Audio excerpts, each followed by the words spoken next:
Hello and welcome. Today we're going to be reviewing Demon Slayer. This is a manga that I didn't expect to like as much as I liked, but I'm really excited to talk about it now. We're not going to be talking about the anime. We're just going to be talking about the manga. But I really enjoyed the manga, and so I want to talk about it. I'm very excited to talk about it. I have just gotten over a cold. Apologize if I sound a little rough or if I look a little rough, but doing much better. Ready to record, ready to talk. There will be spoilers in this video. For a non-spoiler, should you read Demon Slayer manga? Yes, absolutely. I think it's worth reading. I think it has its problems for sure, especially a little early on. But it definitely finds its own path. And although it rushes towards the end once you get there, it also is very short. 205 chapters. Yeah, you can burn through that. Um, very very nice. I like it a lot. I don't think it needed a lot more. I think it needed like maybe 30 more chapters so it didn't have to rush quite so much. But at the same time, I think the fact that it ends when it knows that it needs to end is really good as compared to continuing to go. So, with that said, let's get into it. I will, again, have spoilers in here. So, I have the wiki pulled up with all the characters. I'm going to go down general thoughts, and then we're going to hit character after character after character until we get to the end, basically. Um, the main thing I want to talk about in this review is the main theme, I guess you could say, of Demon Slayer. Um, what it does theme wise is really cool to me.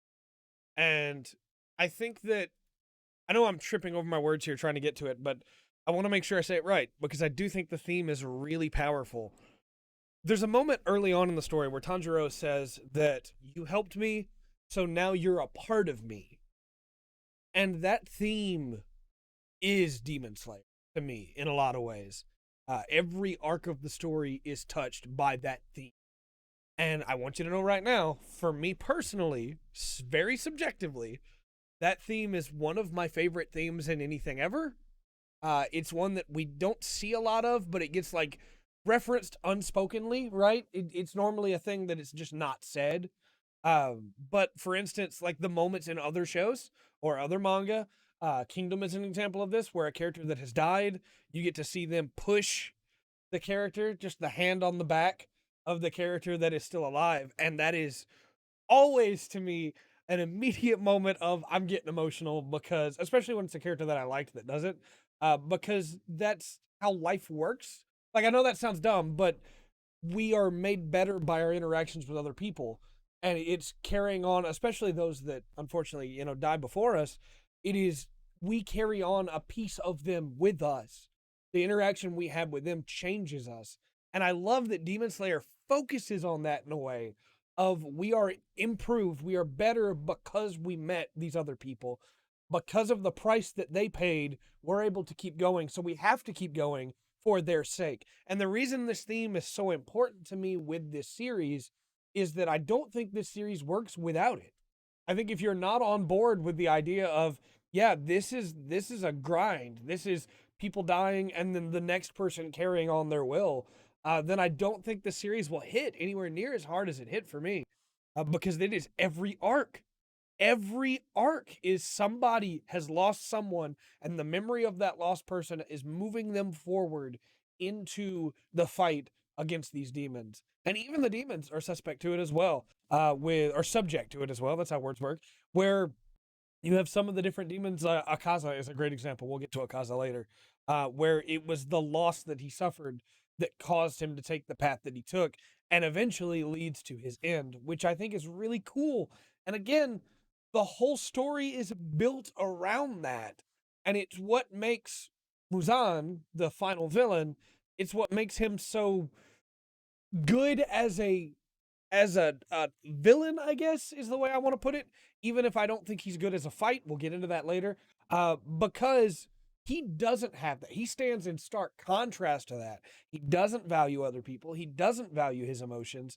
And so he is the stark contrast to everything that the rest of the story is telling, which I think is really cool. That's a good way to do it. That said, again, if you are not in for that theme, if you don't like the idea of character dies and another character is motivated by their death, then it's going to seem very repetitive to you in Demon Slayer. Guarantee you that much, because it happens a lot. I don't think it's the same every time. It's not like, hey, character dove in front of an attack and died. Very often it is, you didn't even know these two characters had met before, and maybe they don't even know each other that well, but their interactions are able to still, even the little bits, are able to make them go, yeah, I need to work harder. So let's hit some arcs. Let's hit some characters. Our main character, Tonjiro Kamado, he's pretty good. I like Tonjiro. I like Tonjiro as a character more than I like Tonjiro as a fighter, is maybe the way I want to put it. I think Tonjiro as a fighter, it's a lot of the time his fights are someone else has to step in, and even he recognizes it, right? There are moments where he's like, hey, I haven't been able to do anything on my own. All these other people have had to help me. But at the same time, very rarely does he get a chance to shine on his own. It does happen. Definitely at the end it happens. But the majority of the story is him helping other people to win, which I think is okay, because he's a lot weaker than everybody else off the bat. He has to get there. I don't know that I like the way he gets some of his power-ups, but I like him a lot as a character. I think that he's a very kind person. He cares about other people. In Tanjiro, I see the heart of the story, if that makes sense. And I think that's an okay role for the MC to have, because there are definitely a lot of people stronger than him, but not a lot of people that are as firm in the desire to help people as Tanjiro is. And I think he's a great character because of it.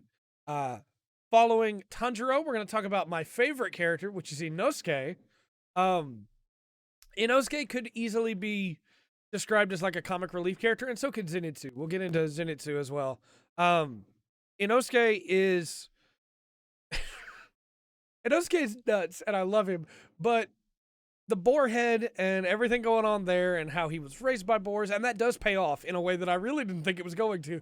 I think that his fighting style is weird. There's a moment where he dislocates all the bones in his arm so his arm can stretch out. Inosuke is just a lot of fun, but at the same time, you get these moments with Inosuke where, again, with that main theme that I talked about earlier, someone has died. And whereas other people may weep or, break down because of it, Inosuke always turns it into determination. He has to get better because this person told him to, or because this person believed in him, or because this person had a dream and it can no longer happen now.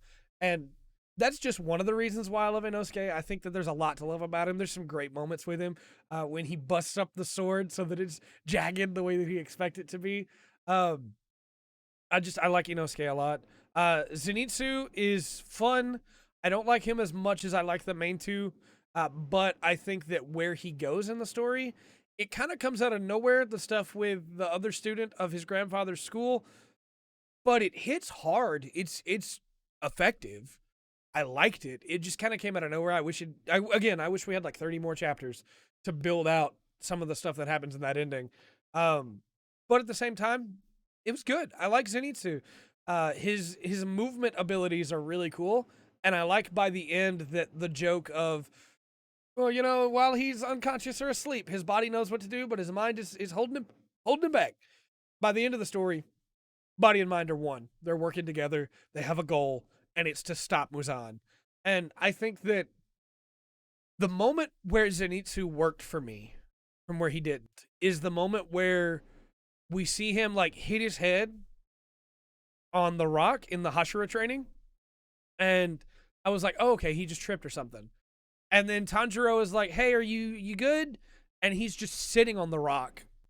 And it turns and he's bleeding because the news that he got is like so much that he couldn't bear it. And because he just got the news that his grandfather had killed himself. And it's just this really powerful moment where Zenitsu is like, okay, yeah, I have to get serious now. And he does. And I think that's really cool. Man, there's so many great characters. But I do think, I'm about to get into characters. I do think, yes, there are a lot of great characters. We don't get a lot of time with some of them. But I think Demon Slayer maximizes that time where I still cared about them. I think we definitely, again, if we got like 30 more chapters, we could have got more. Iguro is one of those that just comes in and he's doing stuff. And he's important, and he's vitally important, but I feel like we got like no setup for him before the last arc. And it is something I should mention here. The last arc is like 80 chapters in a rush. We're going.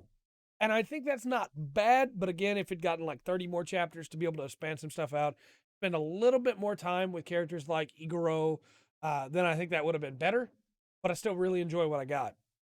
I'm gonna like rapid fire some of these other characters I really like because we're not gonna talk about every character, obviously. I want to talk about. Oh man, I just looked over at the character list and remembered how many of these people die. Again, we're in spoilers. I want to talk about Shinobu. I want to talk about Uzui. I want to talk about Ringoku. Of course, we got to talk about Ringoku. I want to talk about Igoro, and I want to talk about Tomioka, Tokito, and Sana. I guess I just want to talk about them all. I think that most of the Hashira being jaded, being dedicated, and being kind of cold before they meet Tanjiro works. I think that there's a reason I haven't talked about Nezuko yet, by the way. I'm gonna get to Nezuko. I think the way that the Hashira at first don't really seem to care, and then as you unravel the shell, it's not that they don't care, it's that they've lost so many people at this point. They have seen so many other corpse members die that are corpse members, that it's overwhelming. And so they have to be kind of cold at first until you've proven that you can live a little bit, and then maybe they can open up to you. And seeing Shinobu slowly open up to Tanjiro and Inosuke, seeing Sanemi slowly open up. And I guess the big example, right, is Gyu, Tomioka, who meets Tanjiro like right at the start, and then because Tanjiro keeps working on him, he finds out about the stuff with Sabito. There's so much we could talk about in this review, but I think you really just need to read it. The way that they slowly open up is really good. I do wish that they were opening up to more than just Tanjiro and by association everyone else, but I do think he makes a good core point of reference for he's interacting with them, and as he interacts with them, we get to learn more about him as well. He's the main character, so it makes sense that he's the focus point, but I do wish we'd gotten a little bit more of, say, Shinobu and Inosuke talking than in just a couple small moments and then in a flashback. Zenitsu doesn't really interact with any of the Hashira other than just training. Sure, I mean, I guess he interacts with Shinobu a little bit, but Tanjiro gets a little bit of time with each of them, which I think is really good. I think we get a good grasp of who they are, even if we get, like with Igoro, only a little bit of time during that period. I want to talk about Ringoku. Ringoku is my favorite character in the story. Ringoku is... Oh, man, Ringoku. Ringoku is like the driving force. His death, the moment of his death, right? That is the moment where things change in this story. Before Ringoku's death, it was, demon shows up, go deal with the demon. Maybe it's a lower or an upper, but it's probably not. Don't worry about it. We're trying to find Muzan, but we got to deal with these other demons first. Before Ringoku, it's that. It's low stakes, low game, right? And then Ringoku fights against Akaza, upper rank 3. And everything changes. Tanjiro realizes how weak he is compared to everybody else, but he refuses to let Ringoku's name get sullied. Ringoku puts up an incredible fight against an opponent he could not possibly beat alone, and is able to not just wound him, but force him to flee. And then Ringoku says, "Keep your heart burning," which becomes a central core theme for Tanjiro. It's Ringoku's death that sends Tanjiro to talk to Ringoku's dad and Ringoku's little brother and find out about the sun breathing. It's Ringoku's death that leads to the hilt that not only keeps multiple people alive, but winds up being part of what is used to stop Muzan. Because Ringoku dies, we get to see his interactions, even just minuscule ones, with each of the other Hashira that push them forward. We get to see over and over again them remembering Ringoku's death. I'm getting emotional. I'm going to push myself back down. And that moment of, I can't let his death be for nothing.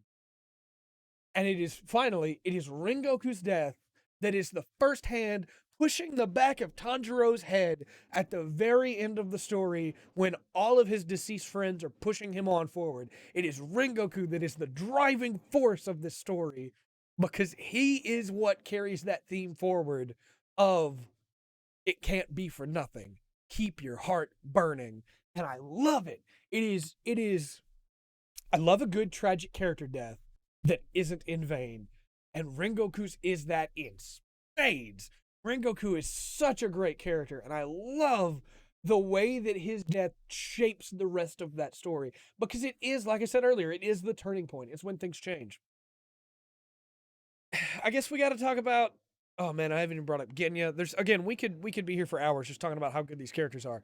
But we got to talk about that final arc because I do have some gripes. My first big gripe is Nezuko.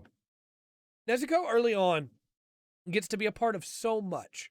She's in the box, and then she comes out to help Tanjiro over and over and over again. And I guess the thought was Nezuko can't be at the final fight, or Muzan will only go for her. But Nezuko doesn't get to be a part of that final fight with Muzan at all. She's not a part of any of it. And I get why narratively, but it's not very satisfying, if that makes sense. What she does after that, during the stuff where Muzan has infected Tanjiro, is really good. The fact that she's holding on despite all the injuries, the same way that Tanjiro held on despite all her injuring him back at the beginning of the story. It's really good. It's just up to that point, it felt like in the first half of this story that it was the Tanjiro and Nezuko story, and it does become that again by the end. But for that like 60 chapter area in there, there's just nothing with her, and it's kind of disappointing because I really liked Nezuko, but I feel like she didn't get capitalized on in this series. She's very important, but it's not until right at the end that she gets to shine, I guess is the way to put it. There are some great moments earlier on with her and Tanjiro. One of the big ones being when she's almost completely given in to the power in an attempt for Tanjiro to not die, and then he has to call out to her to stop her. I think there is some really good stuff with her, but I do wish she'd gotten to do something in that final fight. And speaking of getting to do something in that final fight, it felt really weird to have Uzui, who was such a cool Hashira, the sound Hashira, just sit on standby in the final battle.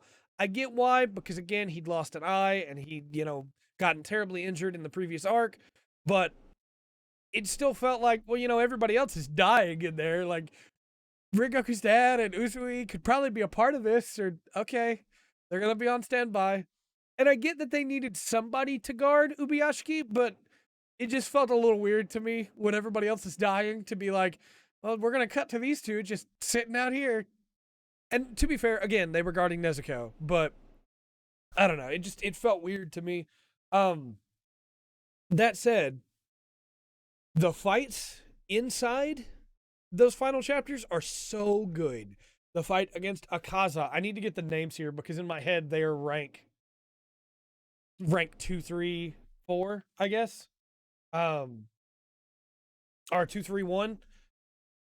Oh man, okay, so the fight against Akaza is an incredible fight. I think that the way that fight works out, and oh boy, that is something, is really good. That might be my favorite fight in the manga. I think the fight against Doma is also really good.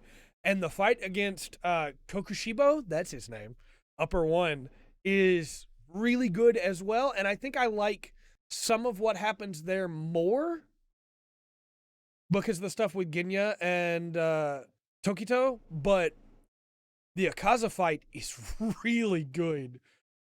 And it is these three fights that I think make the Muzan fight less cool as a fight. I think there are cool things about it that I'll get into in a minute, but like Akaza, Doma, and Kokushibo all have really interesting styles, right?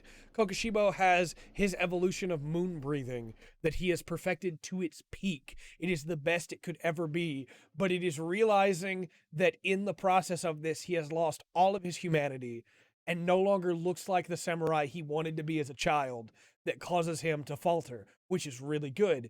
Doma is like an ice vampire almost.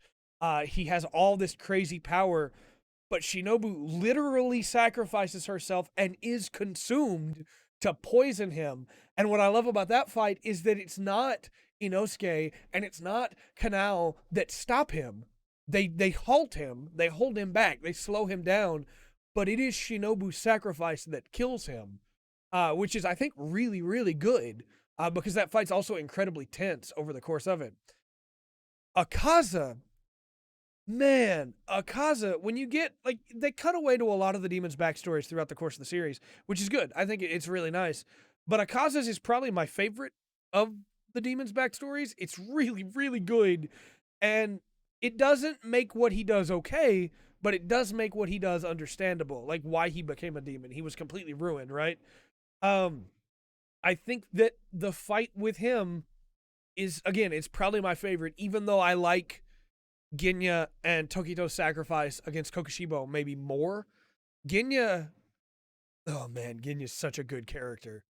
Genya literally giving himself up and becoming a demon, basically, so that he can stop Kokushibo from killing Sanemi.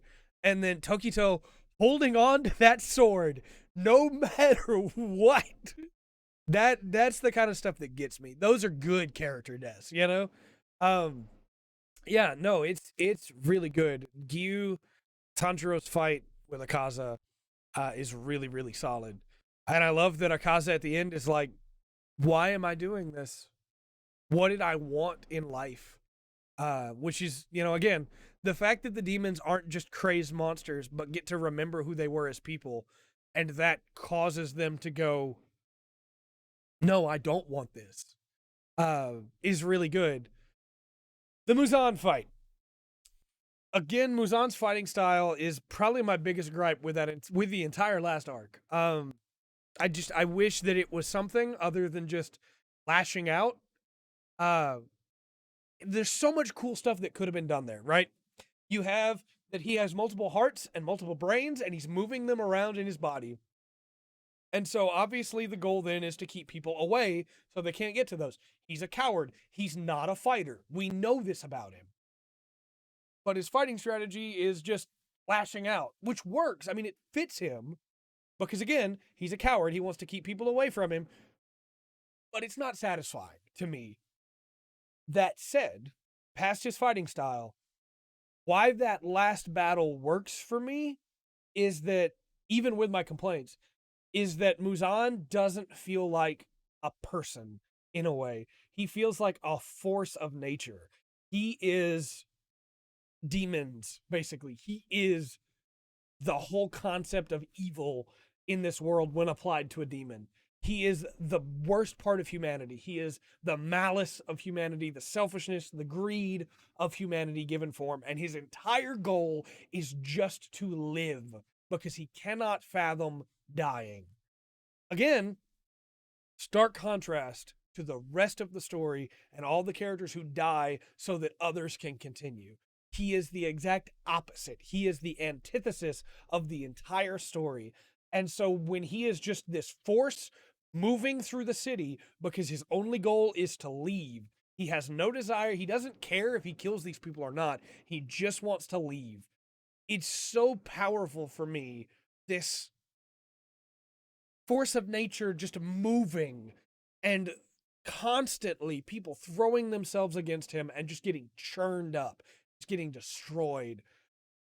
I love this final battle because it is just a mill. It is just a grind. It is characters throwing themselves against this unstoppable force, trying to slow him down for even a second so that when the sun rises, he can stop. Again, I wish the fights were a little bit more satisfying fight-wise, but watching each character working together, getting clipped, getting cut down, losing limbs, losing fingers, losing parts of themselves as they desperately try to slow Muzan down is incredible. That is such a powerful sequence. Because again, all of these people know if they can just stop him, no one else will have to suffer like they have or like the people they care about have. And so they are throwing everything they have at it. And it does not matter to them if they live or die if they can just stop him. And a bunch of them die. The most powerful moment in this entire sequence for me is not a Hashira throwing themselves at something, but it's the moment where, and I'm going to get emotional here and I'm going to try and slow myself down. It's the moment where Muzan is trying, like, the city, they've been dumped into the city. Muzan is trying to kill the Hashira before he, like, starts to run. And the Hashira are about to get hurt, and regular corps members push them out of the way and get carved up.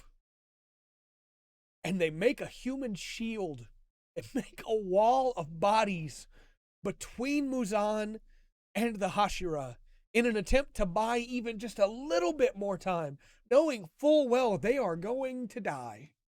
There's a moment where Yushiro is trying to heal people, and another corps member is like, if it'll help, eat me. You're a demon, eat me. If it will help us kill Muzan. And it's just these regular people that aren't as strong as the Hashira. They're not as strong as Tanjiro. They're not as strong as everybody else. Just these regular people trying to stop the death, even if it means the cost of their life. Keep your heart burning. And it's so powerful. I do have some other complaints here. I think that, see how I'm offsetting pros and cons? Haha. I think that the medicine, Tamayo's medicine is, or medicine, right? Her poison. I think it's a little bit too much. I think it was okay and still would have been okay if it was just, well, it has two effects, the aging and the trying to turn them back to human. But then it's like, no, actually, it has 3. Psych, it has 4. And it's like, okay, you could have stopped at 2 and just had him, like, slowing down because his regeneration was slowing down because of the aging. And I would have been okay. That would have been fine. We didn't need to go, actually, it was 4 poisons. I do think it was really nice where Iguro is the one that's standing with Tanjiro at the end. And then one by one, the rest of them are getting up. Kanroji ripping off Muzan's arms because she says she didn't get to do anything this fight. She wants to help. She doesn't want to be a useless weight. She wants to help. So she rips off his arms. It's every single one of the Hashira got time to shine, and every single one of the Hashira put in work. I do think by the end, those characters have earned that victory. I buy it. They did a good job. I think that Tanjiro pushed himself to the limit. Tanjiro did a great job. And then Tanjiro gets infected as Muzan tries desperately one more time to live. It's a little that there's just another dose of the medicine to try and turn demons back to humans, but we knew it worked already because of Nezuko, and we already knew there were 2 doses, so I'm not opposed to the idea that Tamayo had made multiple doses. You would have think that maybe she would have made like 6 instead of 3. There are other people maybe that might have been able to use that, I guess, but it's fine. No, I think that final sequence is really good.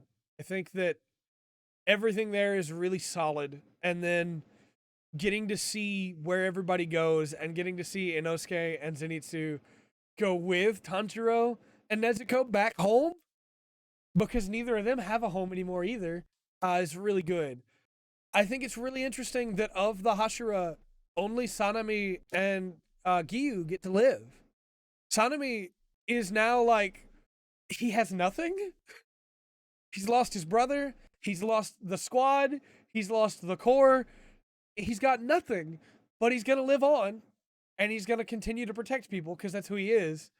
Giyu, lived up to Sabito's sacrifice and made something of it, but now he's missing an arm. He's missing a chunk of his leg. He's probably never going to fight again, but they also don't have to because they won. They did it. And Tanjiro and Kanao, none of them came out spotless. They all came out hurt. But they won. They did it. And it's really powerful. How do I feel about the, hey, it's present day and these are the reincarnations of them? I think it was fine. I think it's good to end on a happy ending, even though I honestly think the other ending, although a Pyrrhic victory, was still moderately happy. I think it was still a fine ending.